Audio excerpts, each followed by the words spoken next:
The Boeing 737 shuddered violently at 35,000 feet, and passenger oxygen masks dropped like yellow jellyfish from the ceiling. Through the chaos of screaming and praying, Captain Mitchell's voice cracked over the intercom with an urgency that made even the flight attendants freeze. "Ladies and gentlemen, this is your captain speaking. I need to know immediately, are there any Air Force officers on board? Any military pilots?" The question hung in the recycled air like a challenge, like a prayer, like the last hope of 217 souls hurtling through the stratosphere in a wounded metal bird. In seat 7A, Major Valentina "Dusty" Reeves opened one eye. She'd been dreaming of Afghanistan again, the familiar nightmare where her A-10 Thunderbolt II took fire over Kandahar, where she could smell burning hydraulic fluid mixing with desert sand. The dream always ended the same way, with her pulling her squadron mate's burning body from wreckage while insurgent rounds sparked off the fuselage around her. She'd earned her call sign that day, covered head to toe in Afghan dust mixed with blood, some hers, most his. But the dream was interrupted now by reality, by turbulence that felt wrong, by an engine sound that shouldn't exist on a commercial flight. She'd specifically chosen this flight from Denver to Seattle to be invisible, to be nobody, to sleep off the 3-day bender that followed her medical discharge from the Air Force 6 months prior. The psychiatric evaluation had been clear. Major Reeves exhibits signs of severe PTSD following the events of Operation Mountain Thunder. Despite her exemplary service record and distinguished flying cross, we recommend immediate medical separation for the safety of herself and her unit. They'd grounded her, taken her wings, made her a ghost. Now she wore civilian clothes that felt like a costume, jeans, a faded Broncos sweatshirt, baseball cap pulled low. Her fellow passengers had no idea that the slightly disheveled woman who'd stumbled aboard reeking of whiskey had once commanded 12 A-10s in the most dangerous airspace on Earth. The plane lurched again, harder this time. Through her window she could see the port engine streaming black smoke, its turbine blades glowing orange against the twilight sky. This wasn't turbulence. This was catastrophic engine failure, possibly compounded by structural damage. Her trained eye caught the subtle wing flex that suggested hydraulic problems. The autopilot was fighting a losing battle. Without thinking, her hand went to where her flight suit pocket should be, finding only denim. Muscle memory from 8,000 flight hours didn't care that she wasn't supposed to fly anymore. The intercom crackled again. "Please, if there's anyone with flight experience." Captain Mitchell's voice had lost its professional calm. He sounded young, probably regional airline transfer, maybe 5,000 hours total. Not enough for this. Dusty stood up. The flight attendant nearest her, a middle-aged woman whose name tag read Patricia, was white-knuckling the jump seat, tears streaming down her face as she mumbled prayers. Other passengers were sobbing, calling loved ones, making peace with their gods. But Dusty heard something else in the ambient noise, the specific pitch change that meant the remaining engine was being overthrottled to compensate. They had minutes, maybe less, before it either failed or sent them into an unrecoverable spin. She grabbed Patricia's shoulder, steady despite the violent shaking of the aircraft. "Tell the captain he's got an A-10 driver on board. Major Reeves, 8,000 combat hours." Patricia's eyes widened, focusing on Dusty's face for the first time. Whatever she saw there, the calm born of facing death professionally for over a decade, made her stop crying. "Hurry," Dusty added, though her voice remained conversational, almost bored. It was the same tone she'd used calling in danger-close air support while surrounded by Taliban fighters. Patricia fumbled with the interphone, relaying the message with shaking hands. The response was immediate. "Get her up here. Now." As Dusty moved toward the cockpit, passengers grabbed at her sleeves, her hands, desperate for reassurance she couldn't give. She noticed things in slow motion. A businessman clutching a photo of his children, a young couple holding each other, an elderly woman calmly finishing her crossword puzzle as if nothing was wrong. She'd seen this before in combat, how people faced death revealed everything about who they really were. The cockpit door opened before she reached it. First Officer Rodriguez stood there, sweat soaking through his uniform shirt. His eyes scanned her civilian clothes with obvious doubt. "You're the Air Force officer." The skepticism in his voice was thick. She looked like she'd slept in her clothes because she had. Her breath probably still carried traces of last night's Jack Daniels. "Was," she corrected, pushing past him into the cockpit. "Major Valentina Reeves, call sign Dusty. Warthog driver, retired." The cockpit was chaos. Warning lights painted the dim space in reds and ambers. Captain Mitchell, who couldn't have been more than 40, was fighting the yoke with both hands, his knuckles white. The artificial horizon showed a 15-degree list that was growing. "Thank God," Mitchell breathed. "We've lost the port engine completely. Hydraulics are failing. Denver Center wants us to attempt a return, but—" He didn't need to finish. They both knew they wouldn't make it back to Denver. Dusty's eyes swept the instruments with practiced efficiency. Altitude 34,000 and descending. Airspeed dropping despite full throttle on the starboard engine. Fuel enough to become a very large fireball. "Rodriguez, get out," she said quietly. The first officer started to protest, but something in her voice made him stop. This wasn't a request. "Captain, you need someone who's landed broken birds before. I've brought home A-10s missing half their control surfaces. This is actually easier. You still have wings that aren't held on by a single bolt." Mitchell looked at her for the first time, really looked. Saw past the civilian clothes to something harder underneath. "You're that Reeves. Mountain Thunder," she nodded once. Everyone in military aviation knew about Mountain Thunder. The plane bucked hard to port. Through the windscreen, the Colorado mountains reached up like teeth in the dying light. They had less time than she'd thought.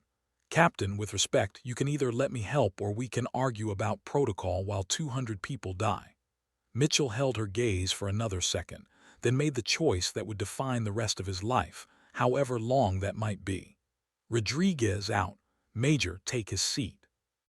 As she slid into the first officer's position, her hands found the controls with the familiarity of coming home. The yoke felt different from her A-10 stick, lighter, more responsive, more fragile. But physics was physics, and she'd cheated physics before. "All right, Captain," she said, her voice carrying the authority of someone who led pilots through worse. "Here's what we're going to do. Kill the auto throttle, it's fighting us. We're going to trade altitude for airspeed, keep the good engine from over-torque, and find somewhere flat to put her down." She paused, fingers already dancing across the overhead panel. "You know of any highways between here and Denver that run east-west? We'll need about 8,000 feet, relatively straight." Mitchell stared at her. "You want to land on a highway? Unless you've got a better idea. We can't make an airport, not with these hydraulics. It's a controlled crash or an uncontrolled one. Your choice." The intercom clicked. Rodriguez's voice from back in the cabin. "Major, Denver Center needs to know your intentions." Dusty took the radio. "Denver Center, this is. What's this flight?" "United 447, Mitchell supplied. "Denver Center, United 447 declaring emergency. We have catastrophic engine failure, degraded hydraulics, requesting vectors to Highway 70 near Georgetown. We're going to attempt an emergency landing." The silence on the frequency lasted 3 seconds, an eternity in air traffic control time. "United 447, confirm you're attempting highway landing." "Affirmative. We have no other option. Clear all traffic on Highway 70 westbound between Georgetown and Silver Plume. We need 8,000 feet minimum." Another pause, then. "Roger, United 447. Emergency vehicles are being notified. Squawk 7700 cleared for any altitude, any heading. Godspeed." The next voice on the frequency was different, older, with subtle military precision. "United 447, this is Colonel Harrison, Buckley Air Force Base. Major Reeves, is that you?" She almost smiled. Harrison had been her wing commander 5 years ago. "Hello, Colonel. Fancy meeting you here." "Dusty, what do you need from us?" "Clear weather picture for the next 10 minutes and someone to keep Denver Center from asking too many questions. I need to concentrate." "Copy. You've got clear skis and unlimited support. Bring them home, Major." Mitchell was staring at her again. How does a full colonel know you by your call sign? Long story. Right now, let's focus on not dying. She pulled the throttle back on the remaining engine, feeling the aircraft respond sluggishly. We're going to establish a controlled descent, 3,000 feet per minute, no more. That gives us 11 minutes to set up our approach. Her fingers found the trim wheel, making subtle adjustments. You ever dead stick a Cessna? In flight school, sure, but same principle, bigger plane. We're a glider now, just a very heavy one with one partially working engine. The mountains were clearer now, painted purple and gold by the setting sun. Beautiful if you weren't calculating glide ratios and impact velocities. Dusty had always loved mountains. They reminded her of Afghanistan before everything went wrong. Talk to the passengers, she told Mitchell. Tell them we're diverting due to engine trouble. Don't mention the highway. Let them think we're heading to an alternate airport. Mitchell hesitated. Lie to them. Give them hope. It's all we've got to sell right now. As he reached for the intercom, she added, and tell them to assume crash positions in 5 minutes. The aircraft shuddered again, a grinding vibration that ran through the airframe like a death rattle. The hydraulic pressure gauge dropped another 10%. They were flying on borrowed time, and she knew it. But she'd been here before, in the margin between life and death, where training and instinct merged into something like art.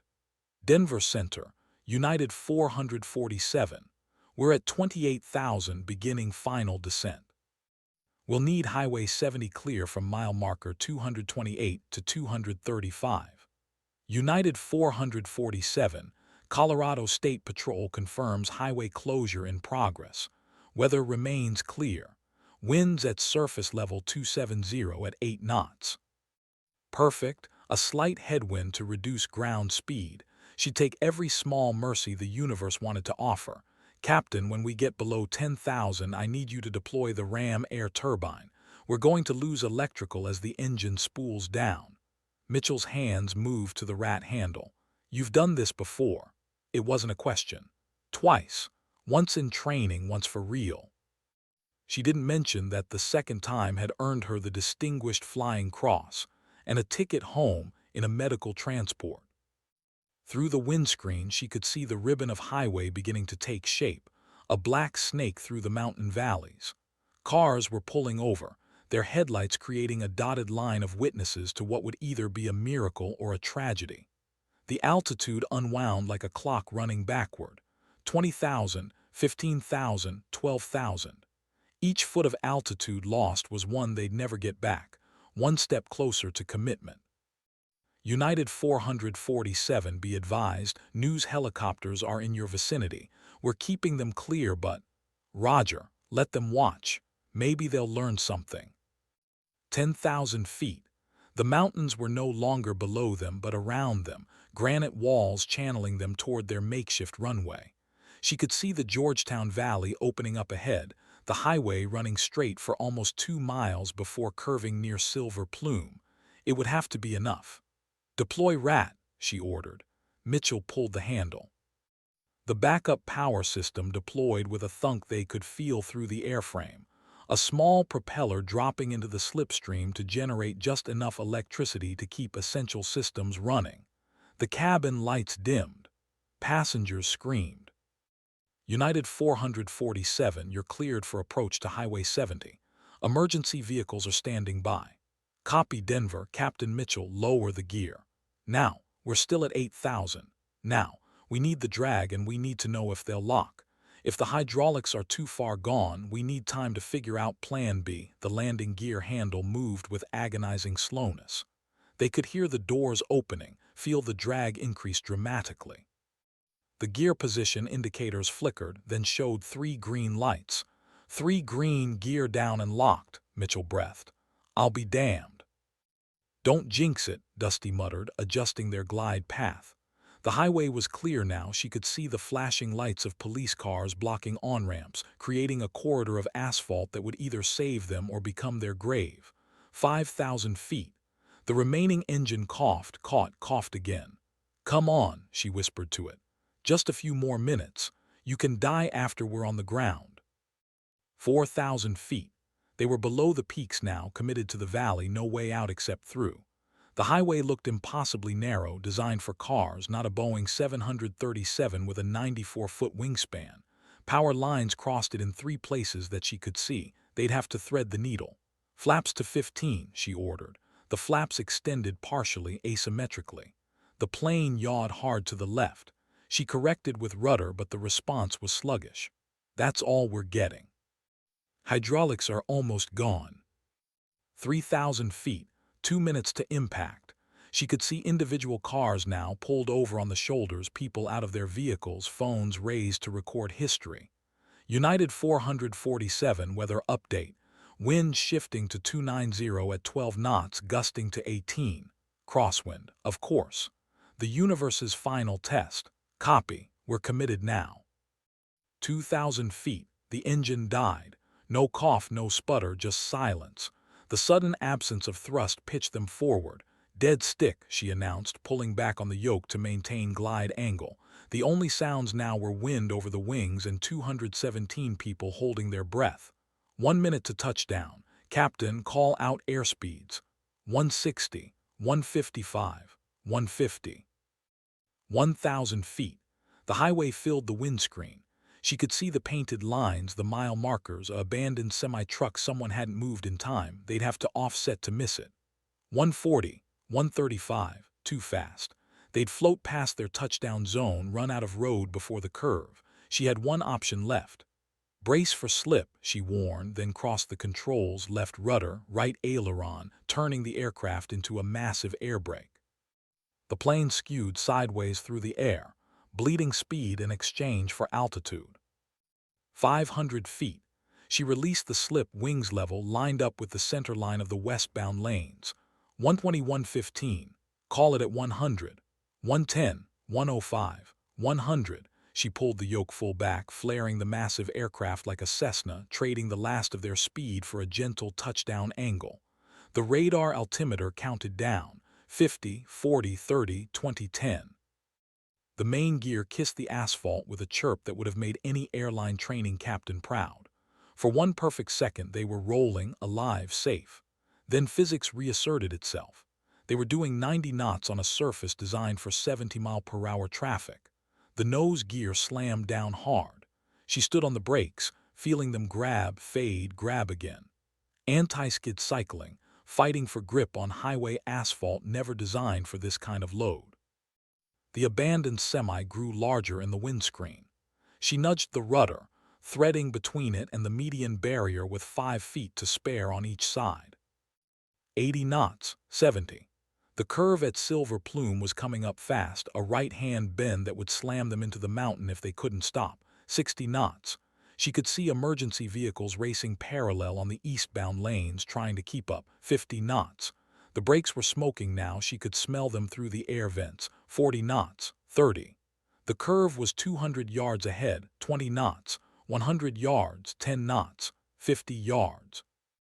They stopped with 30 yards to spare, the aircraft sitting perfectly centered on Highway 70, as if it had always belonged there. For 5 seconds nobody moved, nobody breathed. Then the cabin erupted, screaming, crying, laughing all at once. Captain Mitchell was slumped in his seat, hands shaking too hard to reach the engine cutoff switches. "Captain," Dusty said quietly, "we need to run the shutdown checklist. We're not done yet." He looked at her, tears streaming down his face. How did you do that?" she shrugged, already reaching for the overhead panel to kill the electrical systems. "I told you, I've landed broken birds before." The cockpit door burst open. Rodriguez stood there, eyes wide, with half the cabin crew behind him. That was impossible. Improbable, she corrected. Impossible would have been making it back to Denver. She stood, legs surprisingly steady, and turned to Mitchell. "Captain, this is your aircraft and your passengers. I was never here." "What, but you just—" "I'm not rated on the 737, not licensed for commercial aviation. If the FAA finds out I touched these controls, you'll lose your license and United will face massive liability. As far as anyone knows, you landed this bird with your first officer." Mitchell stood, blocking her path. "That's not right. You saved us all. I did what needed doing, that's all." She looked past him to the cabin full of passengers, some still in crash positions, others standing in the aisles, all staring at the cockpit. "Ma'am," Rodriguez said, "those people need to know who saved them." "No," she said firmly. "They need to believe that the system worked, that their crew saved them. That's what will help them fly again." She pushed past them into the cabin.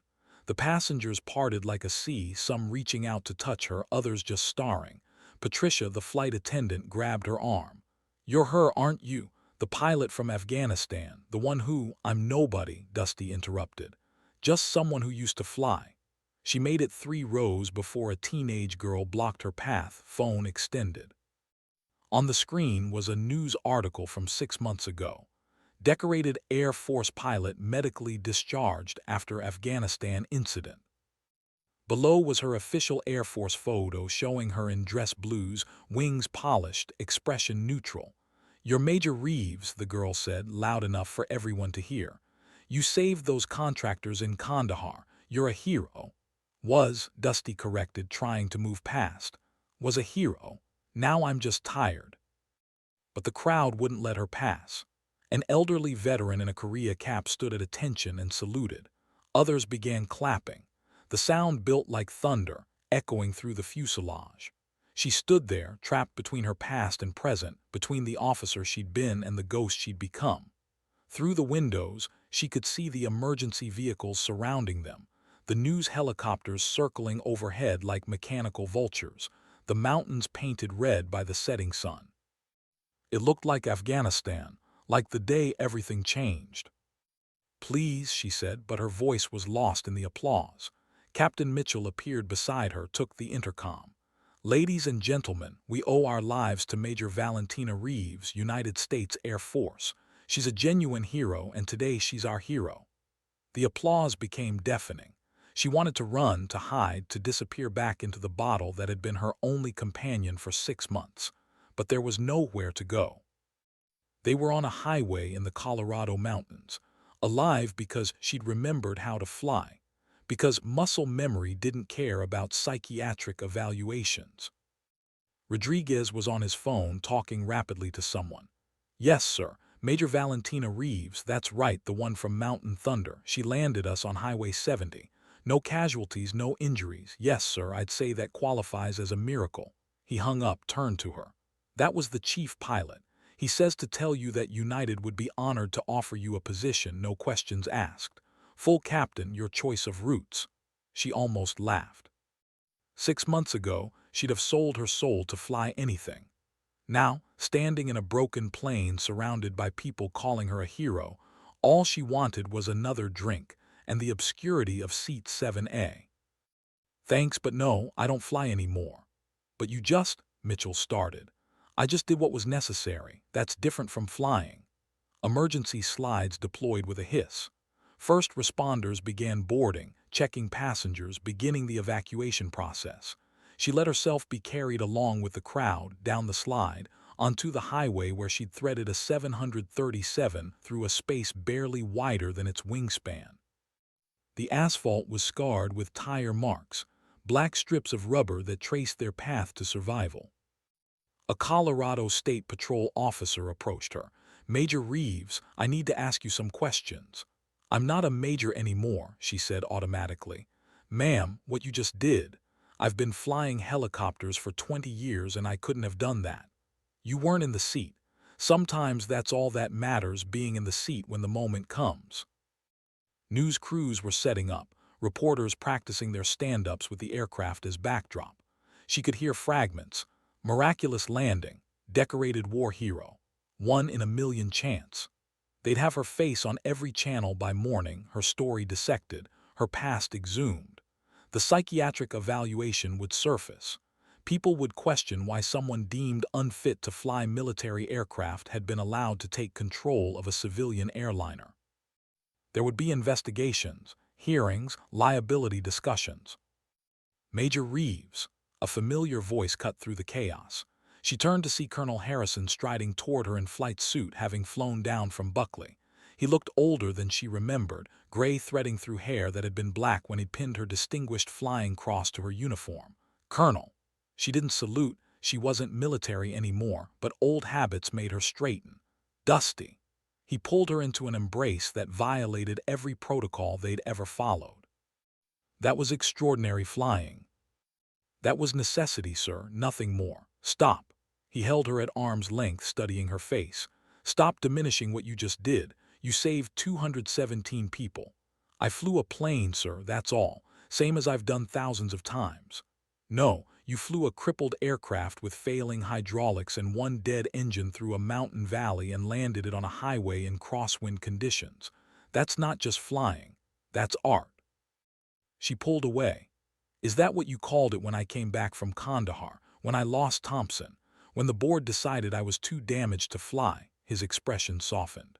The board was wrong, we all knew it, but regulations, she spat the word. I followed regulations my entire career, right up until I didn't, until I chose to save 6 contractors instead of maintaining air cover for the convoy, and Thompson died because of that choice. Thompson died because he followed you into that valley knowing the risks. He died doing what he loved, flying with the best pilot he'd ever known. Stop. But Harrison continued. You need to hear this, Dusty. Thompson's widow, Janet, she wanted to contact you to tell you she doesn't blame you, that Michael wouldn't blame you. He followed me because he trusted me, and I led him to his death. You led him to save 6 lives, and today you saved 217 more. That's your real count, Major. Not the 1 life lost, but the 223 saved. The math hung between them like a challenge. She'd never thought of it that way, had only counted the costs, never the dividends. Behind them, passengers were still evacuating, some stopping to take selfies with the aircraft, others standing in shock-still groups. A mother was holding her infant, tears streaming down her face as she spoke to a reporter. An elderly couple stood hand in hand, watching the sun set behind the mountains they'd almost died in. Denver Center, her radio crackled. She'd forgotten she was still wearing Mitchell's headset. United 447, please respond. She keyed the mic one last time. Denver Center, all passengers evacuated safely, aircraft secure. United 447 is done flying for today. Roger, United 447. For what it's worth, that was the most beautiful piece of flying we've ever seen. Welcome back to the sky, Dusty. Welcome back to the sky, as if she'd ever really left. As if the sky wasn't in her blood, her bones, her dreams. She pulled off the headset, handed it to Harrison. I need to go. Where? Away. Before the media figures out who I am, before this becomes about me instead of about Mitchell and his crew doing their jobs. Dusty? That's not my name anymore, Colonel. I'm just Valentina Reeves, unemployed veteran with a drinking problem and a psychiatric discharge. But as she turned to leave, she found her path blocked by passengers. The teenage girl with the phone, the elderly veteran, Patricia the flight attendant, dozens of others. They stood in a loose semicircle, not threatening, just present, bearing witness. Ms. Reeves, the teenage girl said, my mom is deployed in Syria right now, flying A-10s just like you did. She always said you were the reason she became a pilot. Said anyone who could bring a warthog home on 1 engine and half, a wing could do anything. The girl held out her phone again, this time showing a photo of an Air Force major standing beside an A-10, grinning. She's going to freak out when I tell her you saved my life. Dusty stared at the photo, at the young woman wearing the same wings she'd once worn, standing beside the same type of aircraft she'd flown into hell and back. What's her call sign? Duchess. Because she always flies with perfect posture, Mom says. Despite everything, Dusty smiled. I trained her 4 years ago at Davis-Monthan. Good pilot, better than good, exceptional. She says you taught her that flying isn't about the aircraft, it's about the mission. That the mission is always about bringing people home. The words hit like physical blows, her own words thrown back at her by a student she'd forgotten, preserved and passed on like scripture. Tell her, Dusty paused, swallowed. Tell her that her instructor is proud of her. Tell her to keep flying. No matter what happens, keep flying. The crowd parted again, this time to let through a man in an expensive suit, clearly shaken but trying to maintain composure. He walked directly to Dusty, dropped to his knees on the asphalt. My daughter, he said, voice breaking. My daughter was on that plane. She's 7 years old. He grabbed her hands, tears streaming. You gave me back my little girl. How do I thank you for that? How do I ever repay that? You don't, Dusty said, uncomfortable with his grip, his gratitude, his tears. You hug your daughter and you move on. I can't just move on. You're a hero. I'm not a hero. The words came out harsher than intended, echoing off the mountain walls. I'm a pilot who did her job once upon a time. Today I just remembered how. She pulled free, started walking, away from the aircraft, from the crowds, from the cameras that were turning her way, but Mitchell's voice stopped her. Major Reeves, she turned. He was standing by the nose of the aircraft, hand resting on the fuselage. This bird will never fly again, she's done, but she brought us home one last time because you showed her how. He snapped to attention, saluted. Rodriguez joined him, then the flight attendants. Then one by one, every military veteran in the crowd. She stood there, surrounded by salutes she no longer deserved, from people who saw someone she no longer was. The sun was almost gone now, painting the sky the color of blood and gold, the color of every combat sunset she'd ever seen. The disabled aircraft sat on the highway like a monument to the impossible, to the space between catastrophe and miracle where pilots lived or died based on instinct and inches. I need a drink, she said to no one in particular. Harrison stepped forward. How about coffee instead? I know a place in Georgetown. Coffee won't fix what's wrong with me, Colonel. No, but maybe flying again will. She looked at him sharply. I told you I'm grounded. Psychiatric discharge, remember. From the Air Force, yes. But there are other ways to fly, other places that need pilots like you. He pulled out a business card. A friend of mine runs a medical transport service. Flying supplies and doctors into disaster zones, evacuating casualties. Dangerous work, difficult conditions, obsolete aircraft. In other words, exactly what you're good at. She took the card, studied it. Wings of Hope Medical Transport with an address in Denver. They'd hire someone with my record. They'd hire someone with your skills. The record is just paper. Paper that says I'm unstable, a liability. Paper that says you chose to save lives even when it meant breaking from formation. Same choice you made today. A news helicopter passed overhead, searchlight illuminating the scene like a stage. Tomorrow her face would be everywhere. The story would be edited, packaged, sold. The mysterious military pilot who emerged from nowhere to save the day. They'd dig up her service record, her medals, the psychiatric evaluation. They'd interview Thompson's widow, the contractors from Kandahar, anyone who'd ever flown with her. They'd make her a symbol of something: heroism, trauma, redemption, controversy. Depending on the angle, the agenda, the audience.